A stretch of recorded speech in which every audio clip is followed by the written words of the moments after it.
Halani district Naushahro Feroze information officer Qamarzaman Bhanbhro national press club Halani پहुची صحافي منظور علي خاص ظفر احوان वकार ख़ासकली ऐं ॿियनि सां मुलाक़ात। इन मौक़े ते डिस्ट्रिक्ट इंफॉर्मेशन ऑफिसर नोशहरोफिरोज कमरज़मान भंभरो सहाफ़ियुनि सां ॻाल्हाईंदे चयो त ज़िले जे तरक़ियाती कमनि सरकारी पॉलिसियुनि अवामी मसइलनि बाबति सही ऐं मिस्बत ख़बरूं अवाम ताईं पहुचाइण मीडिया जो अहम किरदारु आहे।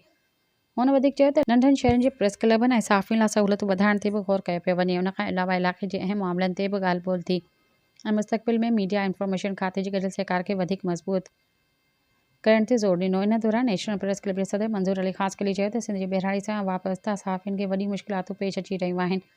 सिंध इंफॉर्मेशन खाते पारां नंढनि शहरनि जो प्रेस क्लब जे लाइ का बि सहूलियत फराहम न आहे।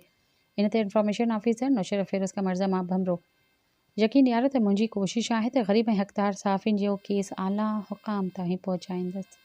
सब्सक्राइब कयो अवामी न्यूज़ HD खे ऐं ताज़ा तरीन ख़बरुनि लाइ ॾिसंदा रहो अवामी न्यूज़ HD।